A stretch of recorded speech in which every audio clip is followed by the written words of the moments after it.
चलिए बच्चों, हम पढ़ रहे हैं फिजिकल केमिस्ट्री का मोल कंसेप्ट चैप्टर, जिसको एनसीईआरटी में some basic concept of chemistry भी कहते हैं। लास्ट वीडियो में मैंने आपको स्टोक्योमेट्री के बारे में पढ़ाया था, ठीक है ना, कि स्टोक्योमेट्री क्या होती है और किस प्रकार से रिएक्टेंट की अमाउंट या मोल या फिर वॉल्यूम कैलकुलेट करते हैं या प्रोडक्ट का करते हैं, ठीक है ना। आज मैं एक क्वेश्चन और प्रैक्टिस करा रहा हूँ, उसके बाद में स्टोक्योमेट्री में अगला कंसेप्ट होता है जो बहुत इंपॉर्टेंट है, जिसको बोलते हैं लिमिटिंग रिएजेंट, है ना, या फिर उसको कहते हैं हिंदी में सीमांत अभिकर्मक। ठीक है, तो एक क्वेश्चन आपके प्रैक्टिस के लिए, जिससे कि आप भूले ना हो बेटा, है ना। स्टोक्योमेट्री, ठीक है, स्टोक्योमेट्री क्या होती है आपको बताया था ना, कि कोई भी बैलेंस केमिकल रिएक्शन होती है, उस बैलेंस केमिकल रिएक्शन में कितनी अमाउंट रिएक्टेंट की यूज़ हो रही है और आपस में रिएक्शन कर रहे हैं, और कितने मोल या कितनी अमाउंट जो है प्रोडक्ट के बन रहे हैं। ठीक है, किसी भी रिएक्शन में रिएक्टेंट के आगे जो लिखे होते हैं या प्रोडक्ट के आगे जो लिखे होते हैं, इन्हीं को बोलते हैं स्टोक्योमेट्री। जैसे Fe2O3 है, इसकी स्टोक्योमेट्री कितनी है? 1 है, क्लियर है। H2 की कितनी स्टोक्योमेट्री है? बोलो 3 है। आयरन की कितनी है? बोलो 2 है। और वाटर की कितनी है बेटा? 3 है। तो इसी को बोलते हैं स्टोक्योमेट्री कोफिशिएंट, यही स्टोक्योमेट्री होती है। आप इसको ऐसे भी बोल सकते हो कि 1 मोल Fe2O3, 3 मोल हाइड्रोजन, 2 मोल आयरन और 3 मोल वाटर, ठीक है ना, इस तरह से बोल सकते हो। चलिए, अब देखो एक क्वेश्चन दिया है मैंने आपको, क्या दिया है? How much iron can be obtained in the reduction of 1 kg Fe2O3। कहने का मतलब ये है कि जो Fe2O3 है आपका, Fe2O3, इसकी कितनी अमाउंट दे रखी है बेटा? 1 kg दे रखी है आपको क्वेश्चन में, 1 किलोग्राम, ये आपको गिवन है, ठीक है ना। सबसे पहले हमें यही क्वेश्चन में दिया गया। जब Fe2O3 का रिडक्शन करते हैं हाइड्रोजन के द्वारा, तो आयरन बनता है बेटा Fe, ठीक है ना। तो आपसे वो ये कह रहा है कि 1 किलोग्राम आयरन का, 1 किलोग्राम आयरन ऑक्साइड का हाइड्रोजन के द्वारा अपचयन करने पर, रिडक्शन करने पर कितनी अमाउंट आयरन की बनेगी बेटा, इसकी पूछ रहा है। इसकी गिवन है और इसकी पूछ रहा है, तो बस हमें इन्हीं दोनों के बीच में क्या करना है? रिलेशन करना है बेटा, और किसी से हमें कोई मतलब नहीं है, ना हमें इससे मतलब है और ना हमें इससे मतलब है। जिसकी अमाउंट दे रखी है हमें उससे मतलब है, और जो हमें कैलकुलेट करना है उससे मतलब है बेटा, ठीक है। चलिए, तो हमें केजी में दे रखा है बेटा, तो हमें केजी में नहीं चाहिए अमाउंट किसी की भी, हमें किस में चाहिए? ग्राम में चाहिए। तो आप जानते हैं 1 kg बराबर क्या होता है, ठीक है ना। 1 kg बराबर होता है बेटा 1000, बोलो, ग्राम होता है, इतने ग्राम, ठीक है ना। तो मैंने आपको बताया था, सबसे पहले याद हो अगर तुम्हें, तो सबसे पहले जब भी कोई ग्राम में दिया हो, मास दिया हो, द्रव्यमान दिया हो, तो सबसे पहले उसको मोल में कन्वर्ट कर लो। तो हम सबसे पहले क्या करेंगे, जो मोल का सिंबल क्या बताया था मैंने आपको? N बताया था। तो जो Fe2O3 है ना बेटा, इसका सबसे पहले हम क्या निकालेंगे? मोल निकालेंगे। इसको मोल में कन्वर्ट कर लीजिए। तो मोल बराबर क्या होता है? मास। मास कितना है आपके पास? देखो 1000 ग्राम है, 1000 ऊपर रखिए, ठीक है। और डिवाइड किससे करेंगे बेटा? अणुभार से करेंगे। अणुभार किसका? Fe2O3 का। इसका मोलर मास जो होता है, मोलर मास को क्या बोलते हैं? अणुभार बोलते हैं। इसका जो मोलर मास होता है Fe2O3 का, वो आपका लगभग आएगा 160 के आसपास आएगा। एटॉमिक मास आपको दिया होगा, उनको जोड़ लेना, कोई दिक्कत नहीं है। जैसे आयरन का एटॉमिक मास कितना होता है? 56 होता है। ऑक्सीजन का कितना होता है? 16 होता है। तो सबको ऐड कर लेना। चलिए, तो कितना मोल आ जाएगा ज़रा बताओ? इसको डिवाइड कर दीजिए 160 से, 160 से। तो यहाँ पर जो हमें मिलेगा बेटा मोल, मोल ऑफ Fe2O3 जो हमें मिला है, जब इसको डिवाइड करोगे ना आप, इसको डिवाइड करोगे तो कितना आ जाएगा? बोलो। इसको डिवाइड करने के बाद में आपका जो भी आएगा आप उसको देख लेना, क्लियर है। चलिए, डिवाइड कर सकते हैं। 100 को अगर आप 16 से डिवाइड करेंगे कितना आएगा? जल्दी करके बताइए मुझे, कितना आता है? ठीक है, करो बेटा। ये आएगा आपका कितना आएगा बोलो, क्यों बेटा? या आप इसको ऐसे भी रख सकते हैं, कोई दिक्कत नहीं है। मोल आपके यहाँ पर आ चुके हैं, 100/16 आ चुके हैं। और भी इसको छोटा कर सकते हो, 4 से काट सकते हो, ठीक है ना। 4 से नहीं, 2 से कट जाएगा ये नीचे 2 8 जा हो जाएगा और ऊपर 5 आ जाएगा, तो ऊपर 15 आ जाएगा मोल में, ऊपर 15 आएगा और नीचे आएगा आपका 4 आ जाएगा। ठीक है ना, इस तरह से आ जाएगा। और भी इसको काट सकते हो आप, देखो 2 दूनी 4 हो जाएगा, ये 2 दूनी 4 हो जाएगा। ठीक है ना, 2 दूनी 4 बचेगा, यहाँ पर एक और 1 और 10 हो जाएगा, ये 2 पंजे 25 बटे, इसका मतलब ये आएगा मोल आ गए 25/2 आ गया आपका मोल, इतना आ जाएगा। चलिए, तो कहने का मतलब है मोल आपके पास आ चुके हैं। अब क्या दिक्कत है बेटा, अब तो सीधा कॉन्सेप्ट लगाइए। मैंने आपको बताया था ना, इसके मोल निकाल लीजिए बस, और मोल को फिर मास में कन्वर्ट कर लेते हैं।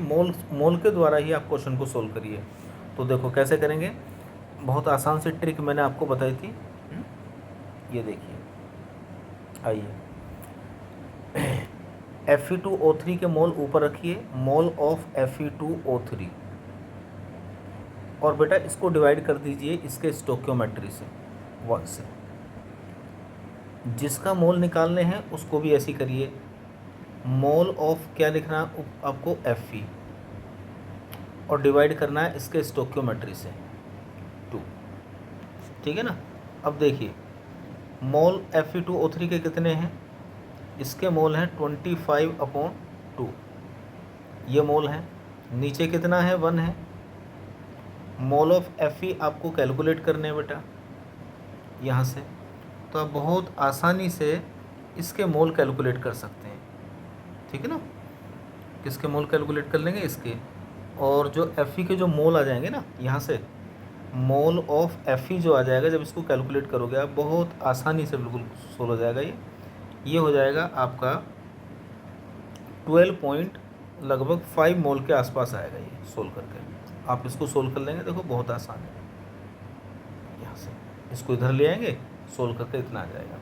अब ये तो बेटा मोल आ गई, लेकिन क्वेश्चन में क्या पूछ रहा है, कितनी मात्रा आयरन की हमें प्राप्त होगी। तो मात्रा का मतलब होता है ग्राम में, तो कोई बात नहीं, आपने तो फॉर्मूला पढ़ा था, मोल बराबर होता है मास, मास का मतलब मात्रा ग्राम में। ठीक है, और नीचे क्या आएगा बोलो, नीचे आएगा आपका, क्योंकि सिंगल एलिमेंट है तो एटॉमिक मास आएगा। एटॉमिक मास जानते हैं आप क्या होता है, एटॉमिक मास का मतलब होता है परमाणु भार, ऊपर मात्रा और नीचे परमाणु भार। तो अब आपको ये निकालना है, मास निकालना है ना, मास, ये मात्रा निकालनी है, जो मात्रा निकालनी है किस में निकालेंगे, ये मात्रा एक ग्राम में आएगी बेटा। तो निकाल लो यहाँ पर, मास ऑफ आयरन ये आपको निकालना है, यानी कि मात्रा निकालनी है ग्राम में। तो चलो इसको इधर ले आते हैं।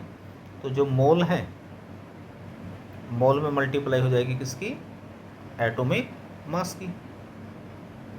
और एटॉमिक मास कितना होता है बेटा आयरन का, आयरन का एटॉमिक मास होता है 56 होता है। ठीक है, इतना होता है। मोल आपने कैलकुलेट ही कर लिया, ये रहा। तो यहाँ पर हो जाएगा 12.5 मल्टीप्लाई हो जाएगी 56। जब इसमें आप 56 से मल्टीप्लाई करोगे तो ये लगभग कैलकुलेट करने के बाद में आएगा 700 ग्राम आ जाएगा बेटा। तो इतनी मात्रा आयरन की आपको प्राप्त होगी। ठीक है ना, मुझे लगता है कि ये स्टोकियोमेट्री का सवाल आप बहुत आसानी से कर लोगे। देखो कुछ भी आपको दे रखा हो, सबसे पहले तो मोल में कन्वर्ट कर लो, और अगर मात्रा निकलवाता है, केजी में निकालता है, ग्राम में निकलवाता है, तो या वॉल्यूम निकलवाता है, कुछ भी निकलता है, तो सबसे पहले आप मोल में निकालिए, और फिर मोल को आप किसी भी उसमें कन्वर्ट कर सकते हैं। मोल के 3 फॉर्मूले होते हैं, तीनों फॉर्मूले को आप याद करिए। ठीक है, क्लियर है। चलो एक क्वेश्चन और करते हैं, है ना, आपके प्रैक्टिस के लिए, क्योंकि स्टोकियोमेट्री के सवाल बहुत आते हैं। देखो मान लो एक केमिकल रिएक्शन है मेरे पास, देखो सोडियम क्लोराइड दे रखा है, ऐसी केमिकल रिएक्शन दी होगी। ठीक है ना, वो लैंग्वेज की फॉर्म में आपको दे देगा कि सोडियम क्लोराइड की रिएक्शन सिल्वर नाइट्रेट से करी आपने। देखो AgNO3 के साथ मैंने कर दी रिएक्शन, इसका नाम क्या है, सोडियम क्लोराइड, और ये है सिल्वर नाइट्रेट। जब ये आपस में रिएक्शन करते हैं तो AgCl बनता है, और बच्चों क्या बनता है, देखो NaNO3 बनती है। ठीक है, बहुत आराम से सिखाने की कोशिश कर रहा हूँ। रिएक्शन ये बैलेंस है, और बैलेंस है तो इसकी स्टोकियोमेट्री कितनी है, 1 है। देखो इसकी भी स्टोकियोमेट्री कितनी है, 1 है, इसकी भी 1 है, और इसकी 1 है। यानी कि सबकी जो स्टोकियोमेट्री है, जो आगे वैल्यू होती है, सबकी 1 है बेटा। क्लियर है। तो ये आपकी एक रिएक्शन है जो कि बैलेंस है। क्या बोलो, ये ये रिएक्शन आपकी बच्चा बैलेंस है। तो क्या पूछ रहा है इसमें, वो कह रहा है इसकी बेटा सिल्वर क्लोराइड की इसकी अमाउंट पूछ रहा है। अमाउंट का मतलब मात्रा, इसकी अमाउंट का मतलब होता है मात्रा पूछ रहा है बेटा, W पूछ रहा है। ये क्वेश्चन मार्क है आपका, है ना, ये निकालना है आपको। और क्या दे रखा है आपको बच्चा, आपको दे रखा है सोडियम क्लोराइड। ये जो सोडियम क्लोराइड है इसकी मात्रा आपको दे रखी है। कितनी दे रखी है, ये मात्रा है 5.8 और 50, इतने ग्राम दे रखी है बेटा, इतने ग्राम इसकी मात्रा दे रखी है। तो सबसे पहले आपको क्या करना है, इसी ग्राम को क्या करना है, मोल में कन्वर्ट कर लीजिए। तो अगर हम इसके मोल कैलकुलेट करेंगे सोडियम क्लोराइड के ना, तो सोडियम क्लोराइड के मोल कन्वर्ट कर लो। तो मात्रा कितनी दे रखी है, ये है मात्रा, ऊपर आ जाएगी 5.850। और सोडियम क्लोराइड का अनुभार कितना होगा, सोडियम क्लोराइड का अगर आप अनुभार की बात करोगे तो सोडियम का पर एटॉमिक मास कितना होता है 23, क्लोरीन का 35.5 होता है, दोनों को ऐड कर दो तो ये हो जाएगा इसका अनुभार 143.5 हो जाएगा बेटा, 143.5 हो जाएगा इसका अनुभार। तो जब इसको कैलकुलेट करेंगे आप कर लेंगे आराम से, कोई इतनी बड़ी कैलकुलेशन तो है नहीं। जब इसको कैलकुलेट करेंगे आप तो इसका आंसर आ जाएगा प्यारे बच्चों 0.1 मोल आ जाएगा। कितना मोल आ जाएगा, 0.1 मोल आ जाएगा।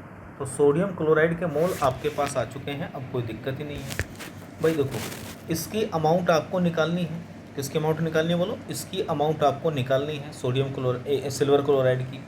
सोडियम क्लोराइड के मोल आपको दे रखे हैं, तो कोई बात नहीं, मोलरेसिस का कंसेप्ट लगा दीजिए, यानी कि मोल को डिवाइड करिए स्टोक्योमेट्री से और दोनों को बराबर कर दीजिए। चलिए निकालते हैं। तो सबसे पहले लिखिए मोल सोडियम क्लोराइड के ऊपर रखेंगे और इसको डिवाइड करेंगे स्टोक्योमेट्री से 1 से, इसको बराबर कर देंगे किसके, जिसको हमें कैलकुलेट करना है, मोल ऑफ AgCl लिखेंगे यहाँ पर, डिवाइड करेंगे इसके स्टोक्योमेट्री से बेटा। तो मोल ऑफ सोडियम क्लोराइड आपके पास आ चुके हैं 0.1 है बेटा, नीचे कितना आएगा 1 है। आगे मोल्स ऑफ सिल्वर क्लोराइड आपको निकालना है बेटा, ठीक है ना, ये आपको निकालना है। तो यहाँ से आप मोल ऑफ सिल्वर क्लोराइड निकाल सकते हैं आराम से। देखो क्या निकाल सकते हैं, मोल्स ऑफ AgCl यहाँ से निकाल लीजिए बेटा, ठीक है ना, इसके मोल निकालिए। तो जब इसके मोल आप कैलकुलेट करेंगे, ठीक है ना, तो मोल ऑफ NaCl कितने आ जाएंगे बोलो,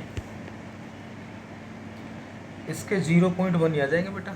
कितने आ जाएंगे इसके, AgCl का भी कितना आ जाएगा 0.1 की 0.1 सब, इसको जब कैलकुलेट करोगे इधर लाओगे तो कितना आ जाएगा 0.1 ही आ जाएगा, इतने मोल आ जाएंगे या। अब देखिए तो मोल आ गए सिल्वर क्लोराइड के, लेकिन आपको क्या चाहिए, मात्रा चाहिए, अमाउंट चाहिए। तो निकालते हैं अमाउंट ऑफ AgCl, यानी कि इसकी मात्रा निकालनी है आपको। और मात्रा जब भी निकालते हैं तो ग्राम में निकालते हैं। तो मात्रा कैसे निकालेंगे ग्राम में बेटा, वो निकाली जाएगी, जो भी मोल है ना आपके, जो भी मोल हैं उनको मल्टीप्लाई कर देंगे अनुभार से। किससे कर देंगे, अनुभार से। अनुभार किसको बोलते हैं बोलो, मोलर मास से। किससे बोलो, मोलर मास। किसका मोलर मास, AgCl का। चलिए करते हैं, देखो 0.1 मल्टीप्लाई AgCl का जो मोलर मास आएगा बेटा वो 143 पॉइंट कितना आएगा बोलो, 143.5 आएगा। 1 NaCl का देखो, एक मिनट NaCl का वेट जो है आपका आ जाएगा 0.1 40 नहीं, ये बेटा हमने यहाँ पे क्या करा, वेट और मोलर मास किसका, सोडियम क्लोराइड का। सोडियम क्लोराइड का जो आएगा बेटा, जो वो था ना सोडियम क्लोराइड का जो 35.5 और 23, ये गलत हो गया ना, इसको सही करेंगे, ये हो जाएगा आपका बेटा यहाँ पर सोडियम क्लोराइड का। देखो हमने यहाँ पर गलती होगी थोड़ी सी है ना, चलिए देखो यहाँ आ जाएगा इसका NaCl का जो अनुभार आएगा वो 58 पॉइंट वो आएगा बेटा 5 आएगा। तो जब इसको डिवाइड करेंगे तो इतना आएगा मोल इसका, सही है। और AgCl का जो मोलर मास आएगा वो 143 पॉइंट कितना आएगा 5 आएगा। तो अब इसको जब मल्टीप्लाई करेंगे तो 14.35 ग्राम आ जाएगा। ये किसकी मात्रा आ गई भाई? ये आ गई AgCl की। यही आपसे पूछी गई थी, सोडियम क्लोराइड की मात्रा। तो मुझे उम्मीद है कि अब आप क्या करेंगे, अब इसके क्वेश्चन जो है आप बहुत आसानी से सोल्व कर सकते हैं स्टोकियोमेट्री के, ठीक है ना। और एग्ज़ाम में हमेशा स्टोकियोमेट्री का कंसेप्ट के ऊपर सवाल पूछे जाते हैं। एक बहुत छोटा सा टॉपिक है, देखिए इसको भी बड़े ध्यान से देखेंगे आप, है ना, बहुत ही ध्यान से देखेंगे। ये टॉपिक है आपका बेटा जिसको बोला जाता है, बहुत बहुत इम्पोर्टेंट है, देखो ध्यान से देखना, लिमिटिंग रिएजेंट। क्या बोलते हैं इसको? लिमिटिंग रिएजेंट इसको बोला जाता है, ठीक है ना। इसको बोलते हैं limiting reagent, limiting reagent, limiting reagent. Limiting reagent होता है, क्या होता है इसको? LR भी हम कहते हैं शॉर्ट में, LR। और इसको हिंदी भाषा में हम बोला करते हैं सीमांत अभिकर्मक। क्या कहते हैं इसको? बोलो। इसको बोलते हैं सीमांत अभिकर्मक बोलते हैं। ध्यान से देखना, बहुत अच्छा टॉपिक है। सीमांत अभिकर्मक होता है, ये बोलते हैं इसको। क्या होता है ये सीमांत अभिकर्मक? ठीक है, मैं इसकी डेफिनेशन लिखता हूँ, देखो आपके लिए। ये होता है, ये एक रिएक्टेंट होता है। जैसे मान लो कोई रिएक्शन है आपकी, मान लो यहाँ पर A + B आपस में रिएक्शन कर रहे हैं और रिएक्शन करने के बाद में C + D बना रहे हैं। तो आप जानते हैं जो इधर लिखे होते हैं ये होते हैं आपके प्रोडक्ट्स। क्या होते हैं ये प्रोडक्ट्स होते हैं, और इनको बोलते हैं हम रिएक्टेंट्स। तो एक बात तो अपने दिमाग में बैठा लीजिए कि जो लिमिटिंग रिएजेंट होता है ये कोई प्रोडक्ट साइड में नहीं मिलेगा, ये एक प्रकार का रिएक्टेंट ही होता है। और रिएक्टेंट को हिंदी में क्या बोलते हैं? अभिकारक, ठीक है। तो ये एक प्रकार का रिएक्टेंट ही होता है, प्रोडक्ट की साइड में ये नहीं मिलेगा। अब लिमिटिंग रिएजेंट क्यों नाम दिया गया? हमने अभिकारक को, ठीक है ना, अभिकारक जैसे ये दो हैं, तो इनमें से कौन सा सीमांत अभिकर्मक होगा? किसी रिएक्शन में एक से ज़्यादा रिएक्टेंट या अभिकारक भाग ले सकते हैं, तो उनमें से कौन सा सीमांत अभिकर्मक होगा? किस अभिकर्मक को हम सीमांत अभिकर्मक कहेंगे? इस तरह के क्वेश्चन आपके एग्जाम में पूछे जाते हैं, ठीक है। चलिए, तो क्या डेफिनेशन है इसकी? देखिए मैं लिख देता हूँ बहुत सिंपल सी भाषा में। The reactant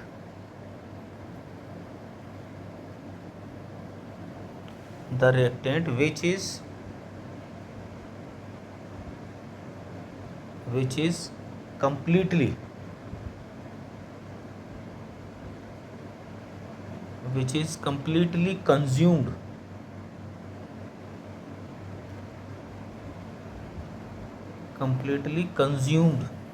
in a reaction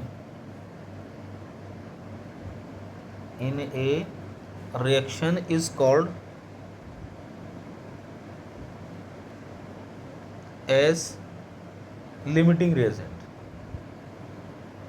उसी को क्या कहते हैं? बोलो, लिमिटिंग रिएजेंट कहते हैं। ये किताबी डेफिनेशन है ना, बहुत सिंपल सी भाषा में समझें सभी, हिंदी वाले देखें। किसी रासायनिक अभिक्रिया में वो अभिकारक जो सबसे पहले ख़त्म हो जाता है उसी को बोलते हैं सीमांत अभिकर्मक, ठीक है। एक बार फिर बोल रहा हूँ, देखो ध्यान से सुनेंगे। वह किसी रासायनिक अभिक्रिया में वो अभिकारक जो सबसे पहले ख़त्म हो जाएगा उसी को बोलेंगे सीमांत अभिकर्मक, ठीक है ना। मतलब वो रिएक्टेंट जो किसी केमिकल रिएक्शन में सबसे पहले क्या हो जाए? कंज्यूम हो जाएगा, कंप्लीटली कंज्यूम हो जाएगा, ख़त्म हो जाएगा, ठीक है। और उससे रिएक्शन क्या होगी? आपकी स्टॉप हो जाएगी, रुक जाएगी बेटा। चलिए, कैसे डिसाइड करेंगे हम कि हमारा कौन सा लिमिटिंग रिएजेंट है, कौन सा रिएक्टेंट बेटा सबसे पहले ख़त्म होगा? क्लियर है? तो बहुत आसान सा कंसेप्ट मैं आपको बताता हूँ, देखो लिमिटिंग रिएजेंट का। मान लो मैं एक एग्जांपल ले रहा हूँ और एक केमिकल रिएक्शन लिखता हूँ। देखिए कि एग्जांपल के द्वारा आपको बताता हूँ, ध्यान से देखेंगे बिल्कुल बहुत बढ़िया तरीके से। एक पहले मैं बहुत सिंपल सा और एग्जांपल लेता हूँ। देखिए किसी रिएक्शन में बहुत सारे रिएक्टेंट हो सकते हैं। मान लो मैंने यहाँ पर एक रिएक्टेंट लिया ए, फिर मैंने दूसरा एक रिएक्टेंट ले लिया बेटा मान लो बी ले लिया, एक मैंने रिएक्टेंट लिया यहाँ पर सी ले लिया। क्लियर है? जब ये तीनों रिएक्टेंट आपस में रिएक्शन करते हैं और रिएक्शन करने के बाद में मान लो ये कोई प्रोडक्ट बनाते हैं जो डी है, मान लिया हमने डी है बेटा, ठीक है ना। तो पहली बात तो ये ध्यान रखना, जब भी लिमिटिंग रिएजेंट को पढ़ोगे तो पहली कंडीशन यही है कि जो रिएक्शन है ना बेटा आपकी बैलेंस होनी चाहिए। क्या होनी चाहिए बोलो? बैलेंस केमिकल रिएक्शन पर लगेगा ये कंसेप्ट भी। Reaction should be balance. क्या होनी चाहिए बोलो? और रिएक्शन आपकी बैलेंस होनी चाहिए। क्या होनी चाहिए? बैलेंस होनी चाहिए। क्लियर है? हाँ, ये बहुत ज़रूरी कंसेप्ट है। बिना बैलेंस के रिएक्शन पे ये कंसेप्ट नहीं लगेगा। अब मैं अपनी तरफ से मान लो इस रिएक्शन को बैलेंस कर देता हूँ। मान लो एक जनरल सा एग्जांपल बता रहा हूँ। मान लो मैंने यहाँ पे 2 लगा दिया, यहाँ पर मैंने 3 लगा दिया, यहाँ मैंने 4 लगा दिया, और अब ये रिएक्शन मान लो हमारी क्या है बच्चों? बैलेंस है। क्लियर है? ध्यान से देखना। अब क्वेश्चन में कुछ दिया होगा आपको कि ए के कितने मोल हैं, ये गिवन है क्वेश्चन में। ध्यान से देखना, ये क्वेश्चन में क्या है? गिवन है कि ए के मान लो 10 मोल दे रखे हैं आपको, ठीक है ना। ए के कितने मोल दे रखे हैं? 10 मोल। और जो बी है बच्चा, इसके भी कितने मोल दे रखे हैं आपको? ये मोल हमेशा रिएक्टेंट के आपको क्वेश्चन में गिवन होंगे बेटा, है। और मान लो जो सी है आपका रिएक्टेंट, इसके भी 10 मोल है। मैं एक जनरल एग्जांपल लेके आपको बता रहा हूँ, फिर हम एक क्वेश्चन करेंगे, ठीक है। ध्यान से देखेंगे। चलिए बेटा आइए, अब ए के भी 10 मोल, बी के भी 10 मोल, सी के भी 10 मोल, ये मोल हमें गिवन है और ये रिएक्शन हमारे पास है। और स्टोकियोमेट्री क्या क्या है हमारे पास? देखो स्टोकियोमेट्री हमारे पास 2 है। यहाँ पर कितनी है बेटा? 1 है। यहाँ पर कितनी है हमारे पास? 3 है। और यहाँ पर क्या है? ये 4 है। ये स्टोकियोमेट्री होती है, तुम्हें पता ही है। तो देखो हमारे पास 3 रिएक्टेंट हैं ए बी सी। इनमें से कौन सा रिएक्टेंट आपका सबसे पहले ख़त्म होगा जब ये रिएक्शन होगी? ये हम कैसे डिसाइड करेंगे? तो वो डिसाइड करने का आपको एक बहुत शॉर्ट ट्रिक बता देता हूँ, ध्यान रखना। जो भी क्वेश्चन में आपको मोल दे रखे हैं बेटा, ठीक है ना, जो भी क्वेश्चन में आपको मोल दे रखा है, ठीक है ना, उस मोल को उसके स्टोकियोमेट्री से डिवाइड कर दो, मतलब रेशो निकाल लो। क्या निकाल लो? मोल का और स्टोकियोमेट्री का रेशो निकाल लो, ठीक है। तो जैसे ए के कितने मोल हैं? 10 है। स्टोकियोमेट्री कितनी है? 2 है, ठीक है। बी के कितने मोल हैं? 10 है। स्टोकियोमेट्री कितनी है? 1 है। सी के कितने मोल हैं? 10 है। स्टोकियोमेट्री कितनी है? 3 है। क्लियर बात है? अब जब मैं इनको सबको डिवाइड करता हूँ तो देखो, पहले वाले को डिवाइड करता हूँ तो कितना आता है? यहाँ पर डिवाइड करके रेशो आता है 5 आता है। 2 की 10 में चला, 2 की 5 में चलोगे। यहाँ कितना आता है डिवाइड करके बेटा? 10 आता है। यहाँ कितना आता है? 3.3 आएगा। क्लियर है? बहुत ध्यान से देखना। इन सभी में ये जो डिवाइड करने के बाद में जो रेशो आया है मोल का और स्टोकियोमेट्री का, इसमें देखिए सबसे कम कौन है बेटा? जो भी वैल्यू सबसे कम होगी बेटा, ठीक है ना, जिसकी लेज़र अमाउंट होगी बिल्कुल, वो ही होगा लिमिटिंग रिएजेंट। क्या होगा वो ही होगा आपका लिमिटिंग रिएजेंट। मतलब वो रिएक्टेंट, वो अभिकारक, ठीक है ना, सबसे पहले क्या हो जाएगा बेटा? कंज्यूम हो जाएगा, ख़त्म हो जाएगा, ठीक है ना। तो ये होगा LR। तो लिमिटिंग रिएजेंट आपका आ गया बेटा, सीमांत अभिकर्मक आ गया आपका C, ये लगा देना। क्लियर है? ये जो लिमिटिंग रिएजेंट होता है ना, ये क्या करता है बेटा? ये सबसे पहले क्या होगा? ख़त्म हो, यानी कि सबसे पहले कौन ख़त्म होगा रिएक्शन में? तीनों में C ख़त्म हो जाएगा। और ये जो लिमिटिंग रिएजेंट होता है ना बेटा, यही डिसाइड करता है कि कितनी अमाउंट प्रोडक्ट की बनेगी, ठीक है ना। यहाँ लिख देता हूँ मैं, देखो कि LR ही डिसाइड करेगा। क्या करेगा? यही डिसाइड करता है बेटा, डिसाइड करता है, करेगा कि प्रोडक्ट कि प्रोडक्ट कितना बनेगा। ध्यान से देखना, कितना बनेगा। तो जब प्रोडक्ट की अमाउंट निकालोगे ना, तो वो हम LR की सहायता से निकालेंगे बेटा। क्लियर बात है? हाँ, बस हो गया ख़त्म। देखो अब क्या रखा है, अब तो हम क्वेश्चन करते हैं। देखो फटाफट जल्दी से। देखिए क्वेश्चन करते हैं फटाफट जल्दी से। देखो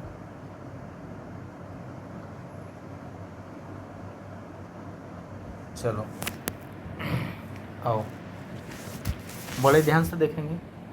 मान लो मेरे पास एक केमिकल रिएक्शन है, ये वाली देखिए, ये N2 है, ध्यान से देखना बेटा, और ये मेरे पास है 3H2 है,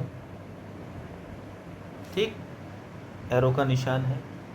यहाँ पे क्या है, ये 2NH3 है, और ये एक केमिकल रिएक्शन है। ध्यान से देखना, जब भी लिमिटिंग रिएजेंट का कंसेप्ट होगा ना बेटा, ठीक है, तो जितने भी रिएक्टेंट होते हैं ना, सबकी अमाउंट आपको गिवन होगी, ध्यान रखना।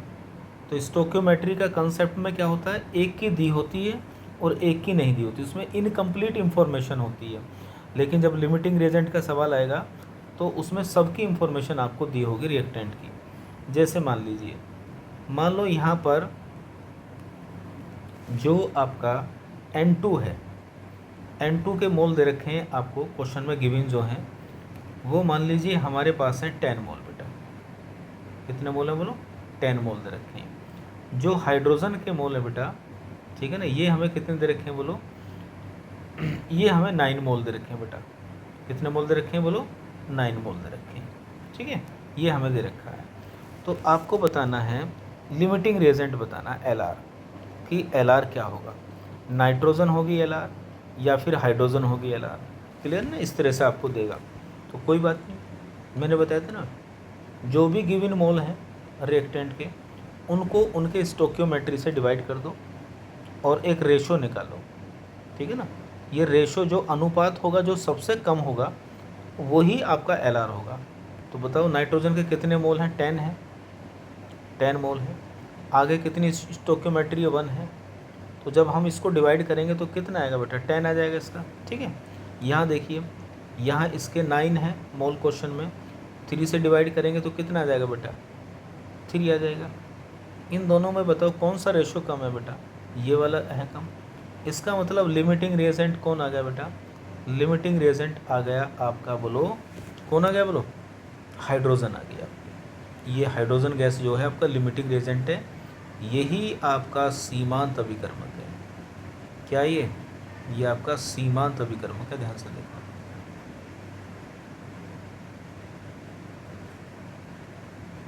क्लियर है, बात आ रही समझ में। ये आपका क्या है, आपका बोलो सीमांत अभिकर्मक है। क्लियर है, तो बस जैसे ही सीमांत अभिकर्मक आप कैलकुलेट कर लेंगे तो उसी से आप प्रोडक्ट की अमाउंट भी निकाल सकते हैं, ठीक है ना। स्टोक्योमेट्री का कंसेप्ट लगा के बहुत आसानी से। चलिए मान लो आपसे कहता है कि हाउ मच NH3 ऑब्टेन,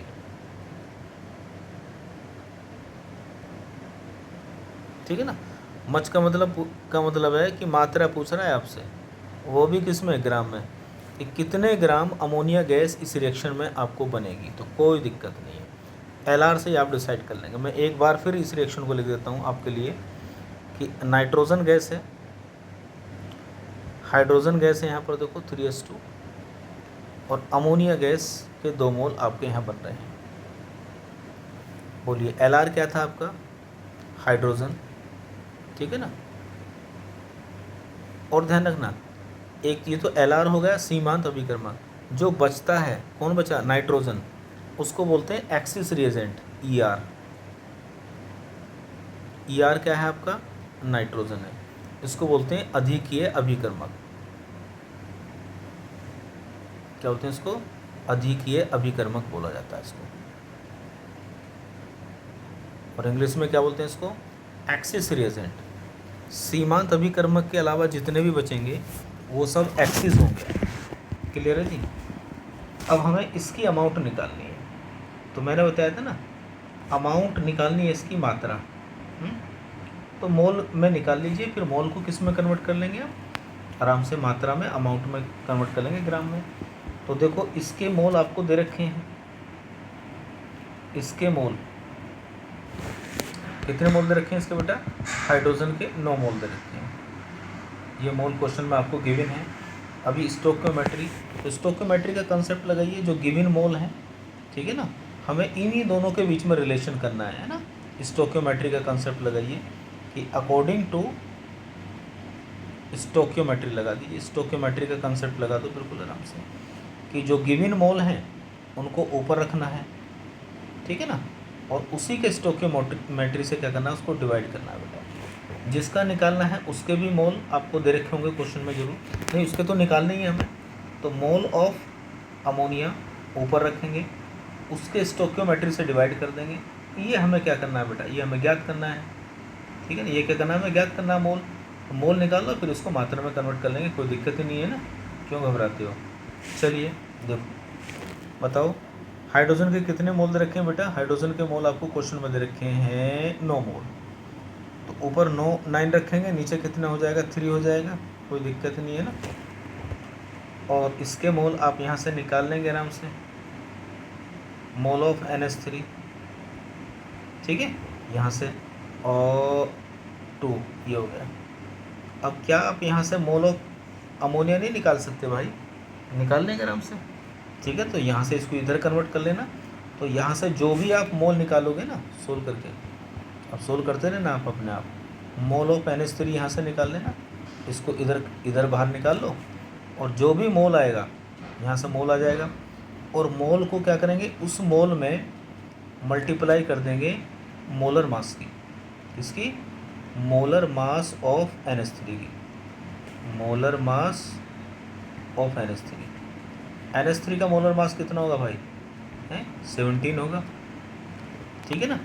तो यानी कि जो मास आ जाएगा, मास ऑफ NH3 आपको मिल जाएगा, फिर यहाँ से आ जाएगा ग्राम में कैलकुलेट करके। ये मोल जो भी आएंगे कैलकुलेट करके यहाँ रख देंगे, उसमें 17 से मल्टीप्लाई कर देंगे, और जो आंसर आ जाएगा वो अमाउंट आ जाएगी बेटा यहाँ से, ठीक है।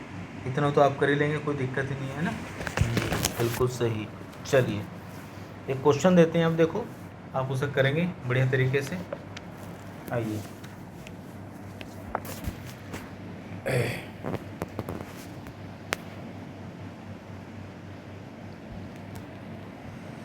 चलिए क्वेश्चन देते हैं, बताएंगे इसको जल्दी से फटाफट। मान लो A+B है हमारे पास, यहाँ पर 5 है, बैलेंस करके लिख रहा हूँ, ध्यान से देखना, ये बैलेंस है, ऐसी रिएक्शन मिल जाती है। यहाँ C है और यहाँ पर है 3D, ये आपको दे रखा है, ये बैलेंस है एक रिएक्शन। आगे जो है ये बैलेंस दे रखी है आपको, इसमें आपको क्या क्या बताना है, देखो फाइंड आउट का मतलब ज्ञात करना है। सबसे पहले इसमें बताना है सीमांत अभिकर्मक, क्या बताना है बोलो, सीमांत अभिकर्मक बताना आपको।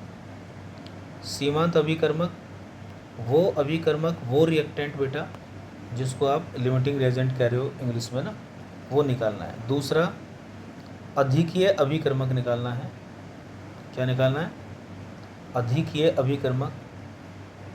अधिकीय अभिकर्मक का मतलब लिमिटिंग रिएजेंट के अभिकर्मक, इसको हम बोलेंगे एक्सिस रिएजेंट बोलेंगे। लिमिटिंग के अलावा जो भी अभिकर्मक है वो होंगे बेटा। तीसरा इसमें क्या निकालना है बेटा आपको,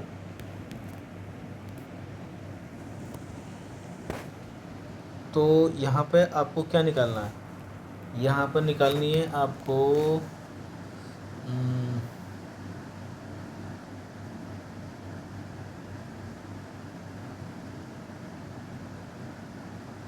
चलिए, और इसी में कर लेते हैं, आपको अमाउंट निकालनी है, ठीक है ना। क्या निकालना है, अमाउंट निकालनी है, अमाउंट ऑफ क्या निकालनी है, C निकालनी है।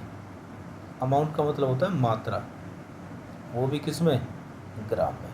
चलो निकालते हैं, ठीक है ना, स्टार्ट करते हैं। देखो सॉल्यूशन स्टार्ट करते हैं इस क्वेश्चन का, देखो ध्यान से इसका सॉल्यूशन देखिए। पहले इसमें सीमांत अभिकर्मक बताइए, तो सीमांत अभिकर्मक के लिए आपको A के मोल दे रखे हैं क्वेश्चन में बेटा, A के मोल दे रखे हैं आपको 10, ठीक है ना, 10 मोल दे रखे हैं आपको। जो B है इसके भी मोल आपको दे रखे हैं बेटा, 10 मोल ही दे रखे हैं इसके भी, कितने मोल दे रखे हैं इसके? 10 मोल ही दे रखे हैं, कोई दिक्कत नहीं है। ये एग्जांपल शायद हमने ले लिया था क्या शुरुआत में ही? देखो ये मोल ले लिया था, ये तो अलग था एग्जांपल। चलो देखिए, इसके भी 10 मोल दे रखे हैं, कोई दिक्कत नहीं क्वेश्चन में। तो ए और बी में बताओ कौन सा लिमिटिंग रिएजेंट है? आसानी से फटाफट करो जल्दी से। बताया था ना, रेशो निकाल लो। क्या निकालो? और रेशो निकाल लो कि ए के जितने मोल हैं उनको डिवाइड कर दो उसके स्टोकियोमेट्री से। एक स्टोकियोमेट्री है, जो दूसरा है उसके भी स्टोकियोमेट्री से। गिवन मोल को स्टोकियोमेट्री से डिवाइड कर दो। यहाँ कितना आएगा? 10 आएगा। यहाँ कितना आएगा? बोलो 2 आएगा। इसका मतलब जिसकी अमाउंट कम होती है, रेशो कम होता है, वही LR होता है। तो लिमिटिंग रिएजेंट कौन मिलेगा? बोलो, लिमिटिंग रिएजेंट आपको मिल चुका है बेटा, बी है। ठीक है ना? तो जो लिमिटिंग रिएजेंट होता है वही अमाउंट ज्ञात करने के काम आता है। किसकी? बोलो, या तो डी की निकाल लो या इसकी निकाल लो। किसकी पूछ रहा है? इसकी पूछ रहा है, इसकी नहीं पूछ रहा है ना, इसकी पूछ रहा है। चलो दोबारा से क्वेश्चन को लिख देता हूँ। ए प्लस बी, ठीक है, ए प्लस बी आपस में रिएक्शन करके सी प्लस डी बनाते हैं, और यहाँ पर 3D है, यहाँ 5 है और यहाँ 1 है। तो LR क्या है आपका? LR आ गया है आपका बेटा, बी आ गया है। ठीक है, तो किसकी अमाउंट पूछ रहा है? सी की अमाउंट पूछ रहा है। ठीक है ना?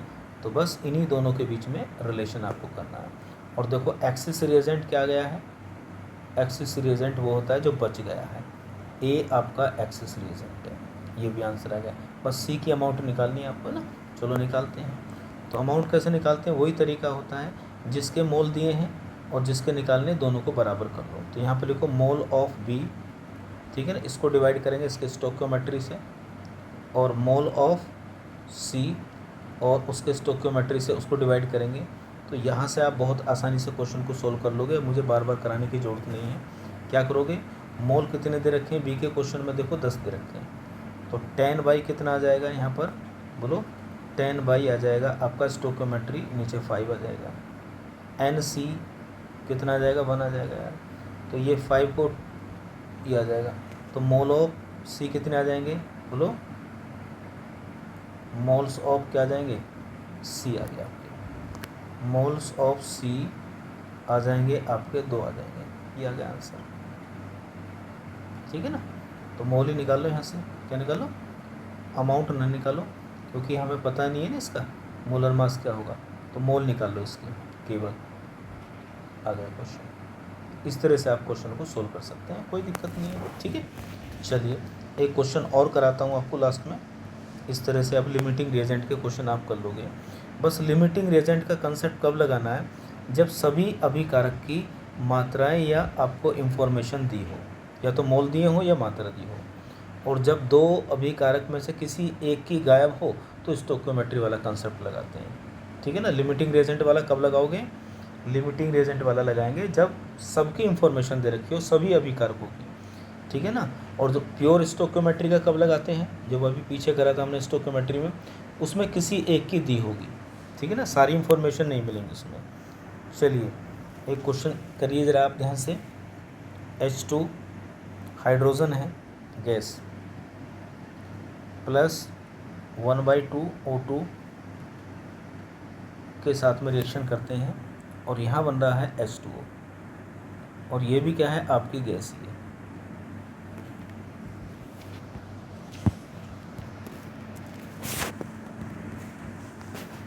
ठीक है, चलिए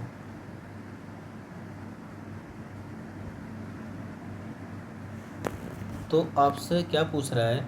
इसका आयतन पूछ रहा है बेटा, इसका वॉल्यूम पूछ रहा है, मतलब वॉल्यूम ऑफ वाटर पूछ रहा है एट STP पर। STP का मतलब स्टैंडर्ड टेम्परेचर। तो कोई बात नहीं, आप सीधे इसका मोल ही निकाल लो, क्या दिक्कत है। और आपको क्या दे रखा है? देखो आपको दे रखा है यहाँ पर 4 ग्राम दे रखा है, 4 ग्राम H2, 4 ग्राम आपको H2 दी है। ठीक है ना? और ये भी ऑक्सीजन भी दे रखी है भाई आपको, 32 ग्राम ये दे रखी है।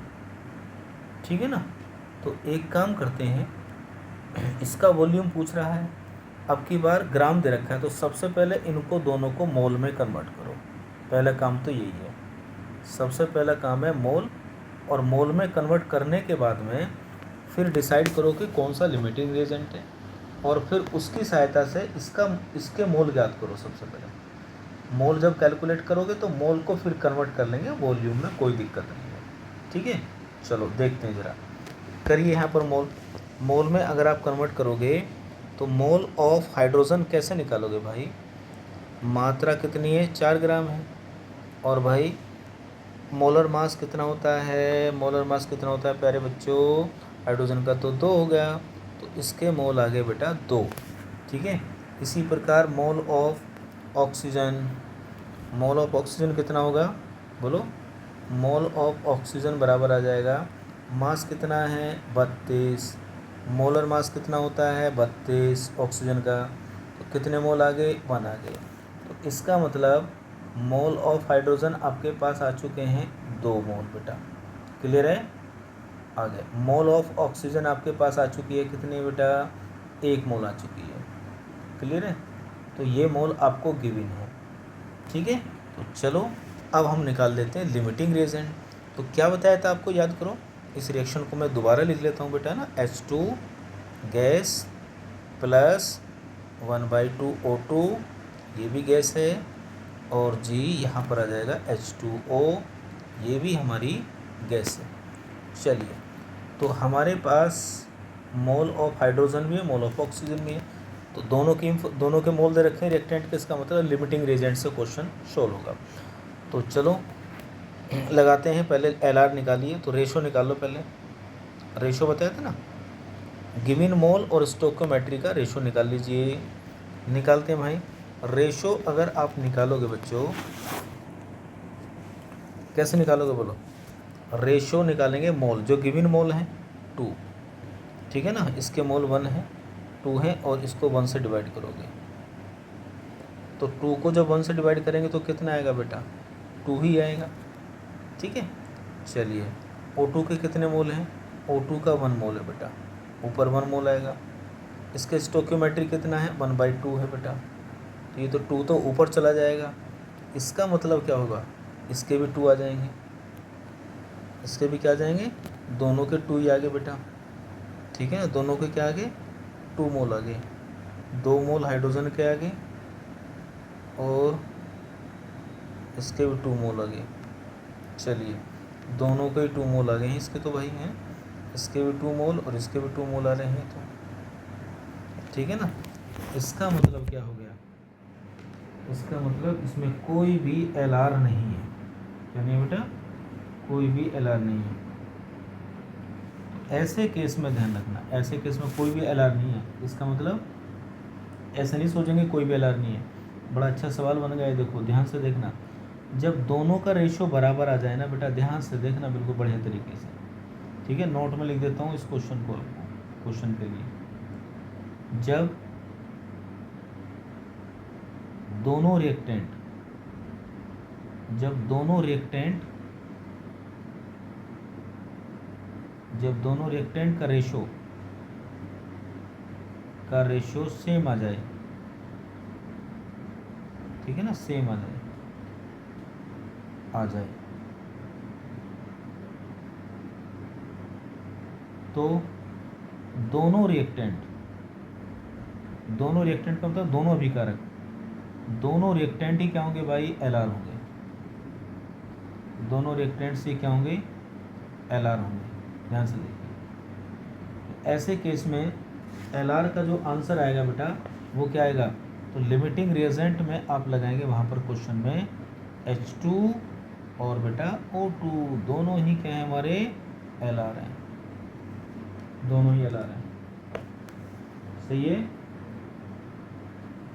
तो क्लियर बात हो गया। तो बस अब क्या निकालना है तुम्हें? इसका वो निकालना है बेटा, मोल निकाल लो H2O के। तो मोल्स ऑफ H2O, ऐसे में दोनों हो गए। मोल्स ऑफ H2O बराबर क्या हो जाएगा? फॉर्मूला याद है ना तुम्हें? वॉल्यूम ऑफ H2O, गैस है ये, ध्यान रखना, STP पर और नीचे क्या होता था बेटा 22.4 लीटर ये होता था। ठीक है, तो इसका मतलब क्या है, तो वाटर के मोल भी कितने हो जाएंगे जब दोनों के मोल, जब ये H2 और O2 ही दोनों बेटा क्या हैं Lr हैं, तो जितने इनके मोल हैं उतने किसके मोल हो जाएंगे, वाटर के भी हो जाएंगे। तो वाटर के भी जो मोल है ना वो कितने हो जाएंगे बेटा, वो 2 ही मोल हो जाएंगे, ध्यान रखना। दोनों के मोल, जब H2 और O2 के कितने मोल हैं बेटो, यहाँ देखो दोनों के 2-2 मोल हैं, तो इसका भी मोल कितना हो जाएगा, 2 ही मोल हो जाएगा। और आपका ये फॉर्मूला आप जानते ही हैं बढ़िया तरीके से। तो यहाँ से वॉल्यूम निकालना होगा काम, वॉल्यूम ऑफ H2 पूछ रहा है आपसे, H2 गैस STP पर निकालो। तो मोल्स कितने हैं H2O के 2, और मल्टीप्लाई कर दो 22.4 में, और जब इसमें मल्टीप्लाई करोगे तो ये हो जाएगा भाई 44.8 लीटर हो जाएगा। तो ये आ गया वॉल्यूम। तो ये क्वेश्चन बहुत बढ़िया था, इसलिए मैंने आपको कराया कि कभी अगर ऐसी सिचुएशन आ जाए कि मोल को जब डिवाइड करें स्टोइकियोमेट्री से वो बराबर आ जाए बेटा, क्या आ जाए, बराबर आ जाए, ध्यान रखना। देखो यहाँ पर ये बराबर आ जाए, तो ऐसे केस में दोनों रिएक्टेंट क्या होंगे, बोलो क्या होंगे, बोलो लिमिटिंग रिएजेंट होंगे, और जितने मोल लिमिटिंग रिएजेंट के होंगे उतने ही प्रोडक्ट के होंगे, बस कहानी खत्म होगी। ठीक है ना, तो इस प्रकार से आप लिमिटिंग रिएजेंट के क्वेश्चन कर लेंगे। आपकी एक्सरसाइज में NCERT में भी दिए हैं, NCERT में 2-3 क्वेश्चन हैं, उनको करेंगे आप बढ़िया तरीके से। तो लिमिटिंग रिएजेंट और स्टोइकियोमेट्री दोनों में आपको डिफरेंस समझ में आ गया। लिमिटिंग रिएजेंट का कंसेप्ट कब लगाते हैं, जब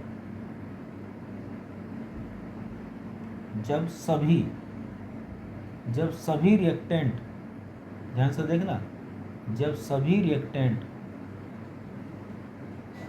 की इंफॉर्मेशन गिवन हो,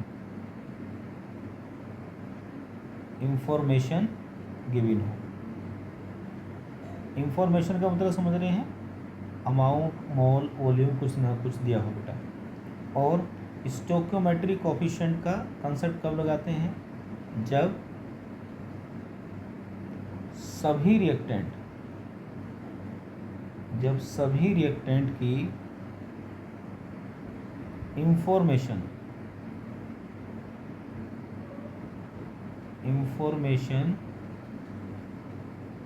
इज नॉट गिवन।